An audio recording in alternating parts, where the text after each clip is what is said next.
নামনি অসমৰ এজন বাঘ হ'ল চেয়াৰমান দা আৰু গোটেই উজনি অসমত মই দপদপাই থাকোঁ, গোটেই অসমত দপদপাই থাকোঁ। এই দুটা লগ লাগিলে আৰু ক'ত চেয়াৰমান দা জিকাৰ কাৰণে কিবা অসুবিধা আছে নেকি? গতিকে টেনশ্যন ফ্ৰী থাকক আপোনালোকে। অখিল গগৈৰ নামনি অসমৰ এইজনেই বাঘ শেৰমান আলী। আমার সমষ্টির হেডকোয়ার্টার না, এই যে যদি নামনি অসমের হেডকোয়ার্টার হয় আমার গৌরবে বুক খুলে দেব। তার সাথে মন্দিয়াকে ঘৃণা করো না, মন্দিও ডেভেলপ করো। কংগ্ৰেছৰ নিলম্বিত বিধায়ক শেৰমান আলী এতিয়া শিৱসাগৰৰ বিধায়ক অখিল গগৈৰ অন্যতম সেনাপতি।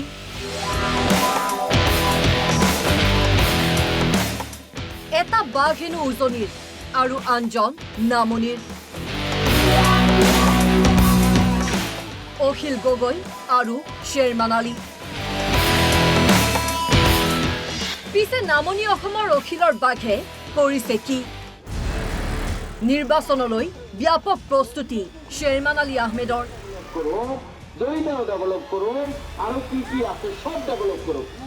মিয়াৰ ভোট পাবলৈ সংখ্যালঘু এলেকাত প্ৰায় প্ৰতিদিনেই শেৰমান আলীৰ সভা।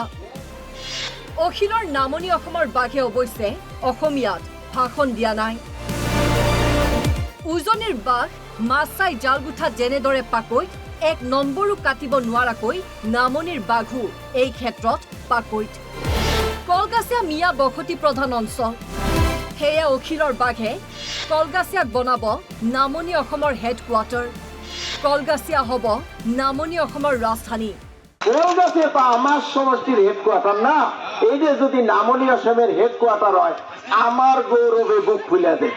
তার সাথে মন্দিয়াকে ঘৃণা করো না, মন্দিও ডেভেলপ করো। সংখ্যাৰে গণি শেষ কৰিব নোৱাৰা মিয়াৰে ভৰা কলগাছিয়া। ৰাইজৰ দল শাসনলৈ আহিলেই হৈ যাব কলগাছিয়া নামনি অসমৰ ৰাজধানী। এয়াই যেন ইংগিত দিলে বিধায়ক শেৰমানে। Bureau report, Assam live 24। নামনি অসমৰ এজন বাঘ হ'ল চেয়াৰমান দা আৰু গোটেই উজনি অসমত মই দপদপাই থাকোঁ, গোটেই অসমত দপদপাই থাকোঁ। এই দুটা লগ লাগিলে আৰু ক'ত চেয়াৰমান দা জিকাৰ কাৰণে কিবা অসুবিধা আছে নেকি? গতিকে টেনশ্যন ফ্ৰী থাকক আপোনালোকে। অখিল গগৈৰ নামনি অসমৰ এইজনেই বাঘ শেৰমান আলী। আমার সমষ্টির হেডকোয়ার্টার না, এই যে যদি নামনি অসমের হেডকোয়ার্টার হয় আমার গৌরবে বুক খুলে দেব। তার সাথে মন্দিয়াকে ঘৃণা করো না, মন্দিও ডেভেলপ করো।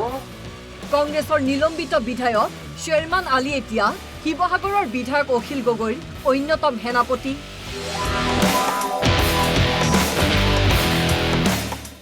এটা বাঘ হেনো উজনিৰ আৰু আনজন নামনিৰ।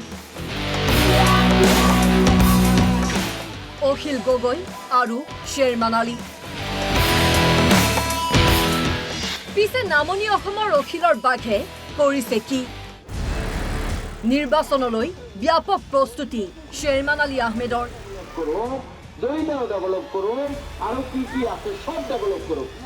মিয়াৰ ভোট পাবলৈ সংখ্যালঘু এলেকাত প্ৰায় প্ৰতিদিনেই শেৰমান আলীৰ সভা। অখিলৰ নামনি অসমৰ বাঘে অৱশ্যে অসমীয়াত ভাষণ দিয়া নাই। উজনিৰ বাঘ মাছ চাই জাল গুঠাত যেনেদৰে পাকৈত, এক নম্বৰো কাটিব নোৱাৰাকৈ নামনিৰ বাঘো এই ক্ষেত্ৰত পাকৈত। কলগাছিয়া মিয়া বসতি প্ৰধান অঞ্চল। সেয়ে অখিলৰ বাঘে কলগাছিয়াক বনাব নামনি অসমৰ হেডকোৱাৰ্টাৰ। কলগাছিয়া হ'ব নামনি অসমৰ ৰাজধানী। আমার সমষ্টির হেডকোয়ার্টার না, এই যে যদি নামনি অসমের হেডকোয়ার্টার হয় আমার গৌরবে বুক খুলে দেব। তার সাথে মন্দিয়াকে ঘৃণা করো না, মন্দিও ডেভেলপ করো। সংখ্যাৰে গণি শেষ কৰিব নোৱাৰা মিয়াৰে ভৰা কলগাছিয়া। ৰাইজৰ দল শাসনলৈ আহিলেই হৈ যাব কলগাছিয়া নামনি অসমৰ ৰাজধানী। এয়াই যেন ইংগিত দিলে বিধায়ক শেৰমানে। Bureau report, Assam live 24।